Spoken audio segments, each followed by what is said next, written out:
All right, so someone in the comments today asked me to put my credit score in a video or post it somewhere, and I want you guys to understand how broke I really am.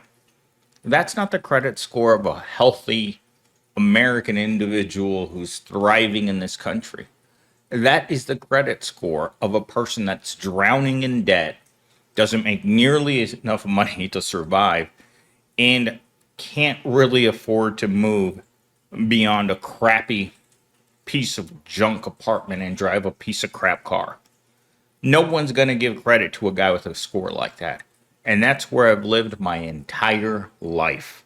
So let's get that ugly, disgusting mark of the beast on my forehead off of the screen and get into today's main talking points. Because, so this video, I took the script from my second most popular video.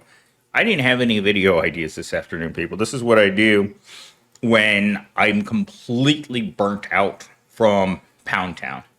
When I get home from the Mick job, and yes, people, the Mick job is a metaphor for every crummy job that's not paying you a living wage. Remember, living wages in this country to own a home started around $175,000 a year. That's entry level, people. You know, there are people who are making $400,000 a year and still not making it because they're living beyond their means. I don't make a fraction of what I should be making and should be living. At my age, I should be at the peak of what I'm making, and yet I make what I should have been making in the year 2000. What my coworkers made in the year 2000. And they weren't nearly as stressed out, burnt out, or financially scared as I am and you are. Because you can't tell me that you don't wake up at night and wonder how you're going to pay your rent. Most Americans do. So the script was written from, like I said, a previously made video. And the title it came up with, Pound Town Jobs, How America Turned Work into a Humiliating Struggle. So if you're working at McDonald's right now, and you know that tomorrow's payday, but you've got credit card payments coming, you've got a late payment on, I don't know, a piece of furniture you bought, you've got everything in your bank account tomorrow is usually just going to disappear. Payday doesn't mean anything when everything you earn is already spent before you even see it. Like, I'll start seeing the banks just gnaw away at my balance tomorrow morning, and I've already had 3 cards decline this week. So that's where I live every day. So here we go. In today's America, most jobs aren't about fulfilling careers or personal growth. They're just about survival. From minimum wage work to gig labor, the modern workforce is trapped in a cycle of desperation with no real opportunities for advancement. Companies like Amazon have turned the workplace into the grind, where workers are pushed to their limits, doing more with less while receiving almost nothing in return. As a result, what we call work today feels more like a humiliating struggle to the bottom. Just another form of modern day slavery masked as opportunity. Toss in a little hope, a little toxic positivity, and bam, you have the modern workplace. Because this isn't America anymore, it's corporate America. It's the way that it's been for a long time. And today, no matter who I talk to at Pound Town, everyone is generally depressed. Every single department that I talk to today is unhappy with the work conditions, with the overall status of the American job. And I was just like, and someone even said to me today, it's like millennial steam. They should pay you to be a therapist at McDonald's because you literally reach out into the entire corporation and you touch its guts every single day. I touch the guts, the feels. Oh, by the way, today I heard the expression bubble gut. I have never heard of the expression bubble gut before. I've been saying it all day.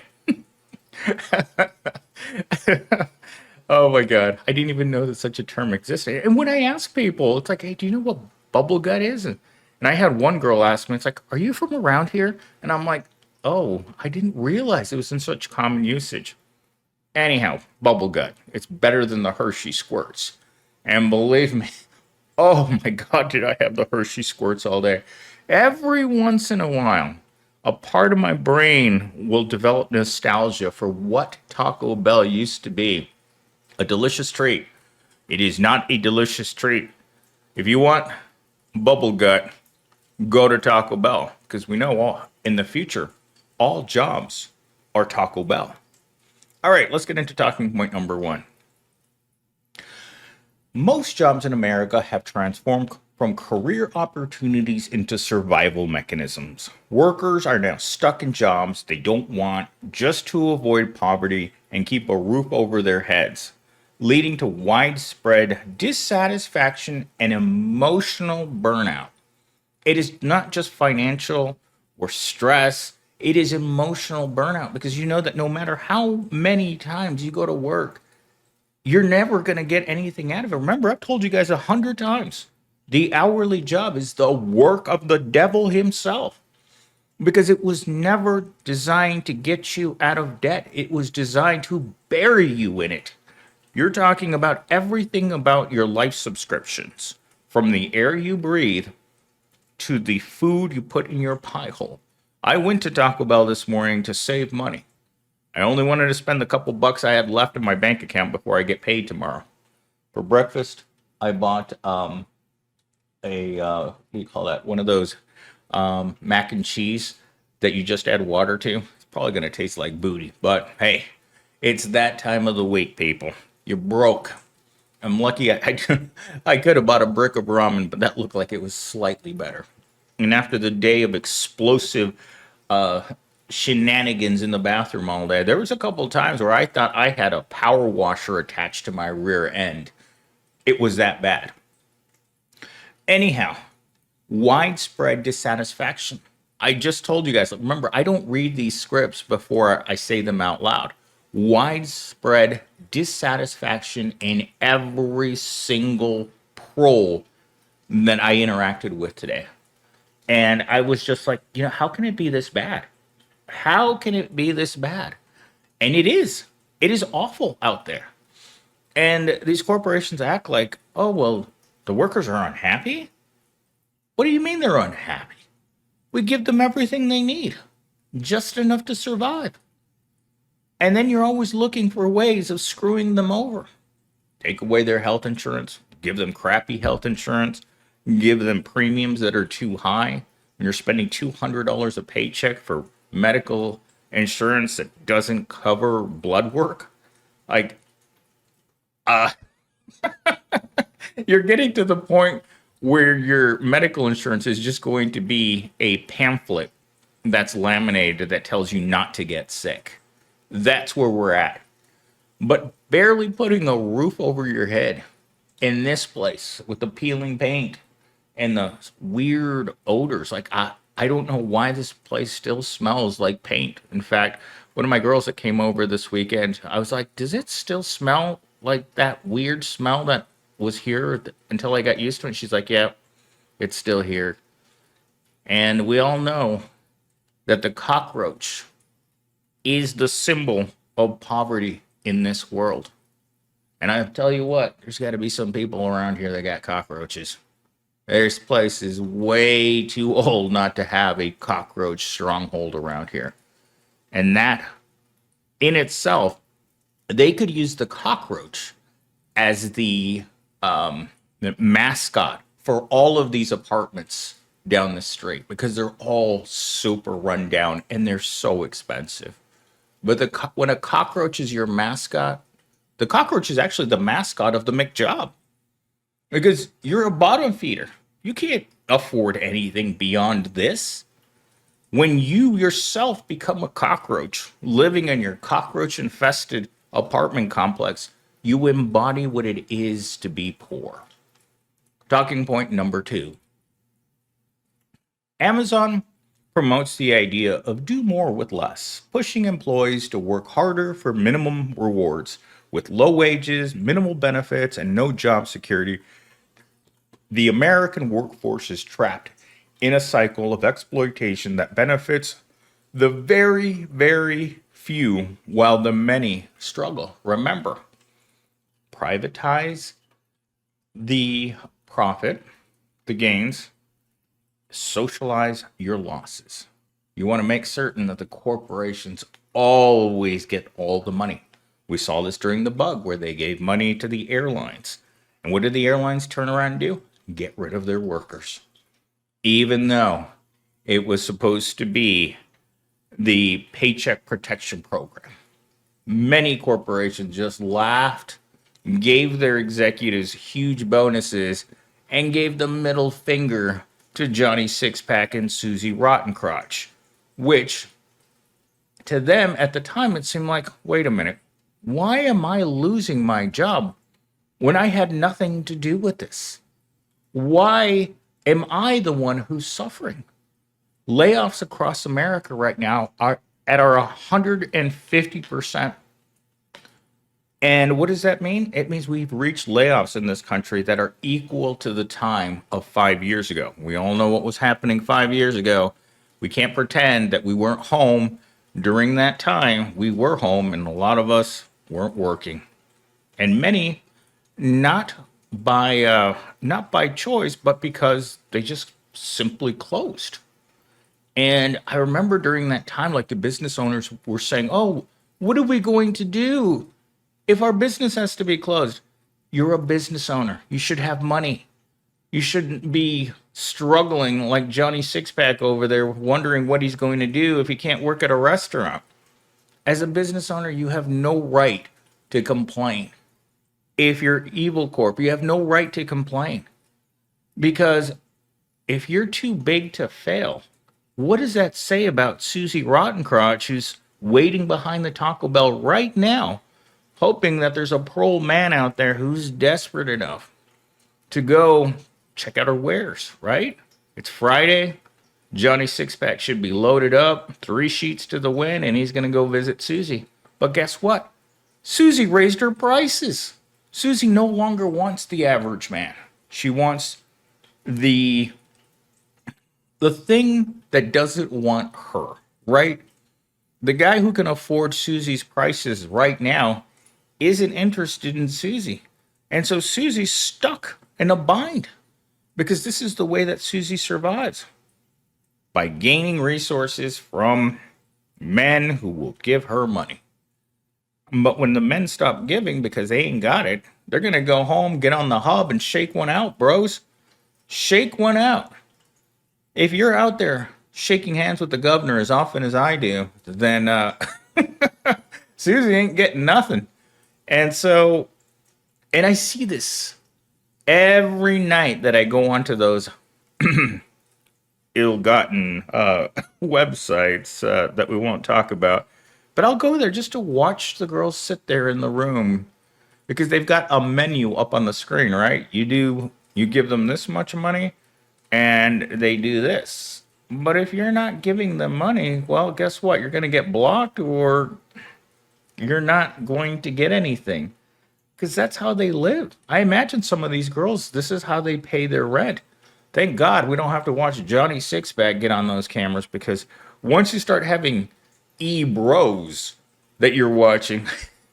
Yesterday I was watching Sam Sulik working out with another bro because he recently turned into a professional bodybuilder. And he was filming himself working out with another dude at some expo in LA.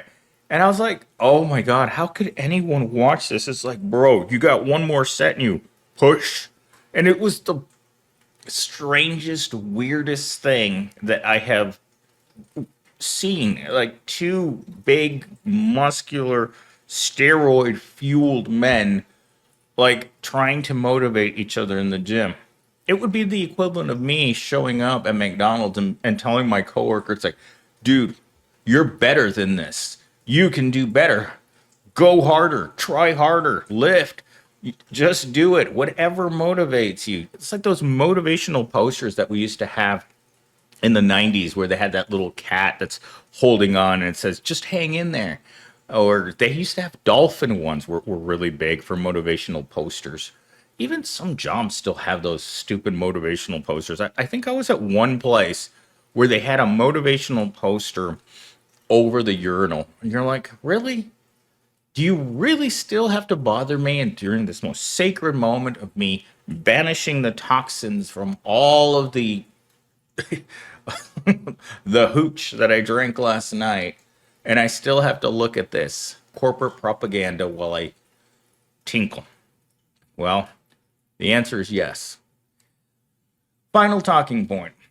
Long-term employment with benefits to gig work and contract jobs which offer little stability or financial security. Oh, okay. So I forgot the word. The shift from long-term employment with benefits to gig work and contract jobs, which offer little stability or financial security. Discuss how this has created a workforce where workers are constantly surviving, hustling to survive with no real opportunity for advancement, and how this trend is worsening as companies cut costs and prioritize automation. So there's this guy that I know. Nice guy, right? Both his kids are, I'm going to say, just out of high school. So they're 19 or 20 years old. They're both going to college, and they both make more than their dad. And you wonder, it's like, Dad, how are you 55 years old and you're making the same amount of money that your adult children are by working in the service industry? Simply put, wages haven't gone up. We've had to figure it out as older Americans as to what we're going to do when we're making the equivalent of what Susie Rottencrotch makes during her day job. And that's working the drive-through window at Taco Bell. When she's not slinging crap out that window, she's out behind it working her second job. So, but both jobs are beginning to pay the same amount. When every job is $16 an hour, what are you supposed to do? These corporations know you don't have any other choice because every job has become McDonald's. No matter where you go, you're serving fries. I served fries for 8 hours today, and it was unbelievable how mind-numbing and repetitive these jobs get. And you try to find some meaning to what you're doing, but there is none. There's no financial security. There's no stability. And you know that you're just one layoff away from losing everything you own. In fact, yesterday I was talking to this shift manager at McDonald's, and she was telling me, like, when she got hired, she had to sign some paper that said, we can fire you at any time. Why would you tell someone that? Are you trying to scare them? Yes. Yes, they are. Because scared workers work much harder than workers that feel like they have financial stability, they have any sort of comfortable nature of being at their jobs. Scared workers work harder because it's tough to find a job. In fact, I was talking to one of my McDonald's buddies today, and she was telling me her husband has now applied to over 500 jobs. And he's over 50, and he's driving for DoorDash with a PhD. And you're like, wait a minute. Your husband with 20 years of experience, a PhD, working as the only job that he can do is working DoorDash, and then he does chores at home. In fact, she was trying to sugarcoat this husband at home thing by saying, well, he does all the laundry, he cleans the house, and he washes the dishes. So congratulations. 20 years of experience and you're a house husband now. That sucks, man. And it's not an unusual story. I mean, leave it down in the comments. Most of you must have a story like this, where you were doing something, doing really well, and then suddenly you lost that job to a layoff, or they downsized, and for some reason you didn't qualify for unemployment. insurance, which in Arizona is $200 a week. And I believe there's a work requirement for unemployment, which is the irony. Because, my friend, she was on Medicaid and she was on food stamps. But she's been looking for work for so long that, what do you do when you keep looking and there's nothing there? Well, you keep looking, right? Because we don't have a choice. Our life subscriptions require payment. You want to keep breathing fresh air? Keep paying. Want to keep living indoors? Keep paying. Want to eat every day or at least once every few days? Keep paying. Because we all see those people out there. And I've said this a million times. The homeless people in America are designed as a scare tactic to the rest of us. Either you're useful to Pound Town or you have no use at all. If you can't be exploited, you have no use for a system whose only reason for existing is to exploit. That's the only reason corporations exist. Record profit, exploitation, and making certain that people are always scared. Remember, you will own nothing and be happy. That's where we're at in America right now. They're trying to shove that right down your throat. Well, at the same time, Fleece is back there working on the other side of you. So there's no escape. You're in a finger trap with the world and you don't know what to do because the message is clear right now. Everywhere you go in the media, they're trying to tell you that everything is fine. And then there's those Debbie Downers like myself who tell you, don't drink the Kool-Aid, America. This isn't normal for society to exist like this. So let's get into our closing monologue because I don't like going longer than 20 minutes. And then we will both get out of here. The truth is, America's work culture is built on keeping us desperate as we fight to survive in a system that offers no real escape. It becomes clear that the myth of upward mobility is just that, a myth. The cycle continues with each generation being sold the same lie. Work hard and you will succeed. But the reality is, in Pound Town, the only thing you're working for is the next paycheck to keep you inside your home and your head above water. Because what I wanted to say during that time is that the myth that working hard starts in kindergarten. Remember this, people. I remember it from when I was a little kid. When I was 6 years old, I had a teacher who made it clear that kids that don't work hard will fail at life. How did they sell us college in this country? By telling you if you don't go, you'll amount to nothing. I went to a lot of college. I don't know very many people who are more educated than myself. And yet here I am, working next to Susie to my left, working next to Johnny Sixpack to my right. These are my coworkers, people. The uneducated in this country are equivalent to the college educated people. In fact, the college educated people, when they want those jobs, have to say they don't have an education. That's the key to finding a job right now, especially the $16 an hour jobs, because they don't want people who are thinkers. They want people who are workers, and people with too much education like myself spend too much time thinking. This is a nation built on workers, not thinkers, not poor thinkers like myself. It's built on workers. And more of Gen Z's realizing that this sucks and that work-life balance is never, ever going to happen.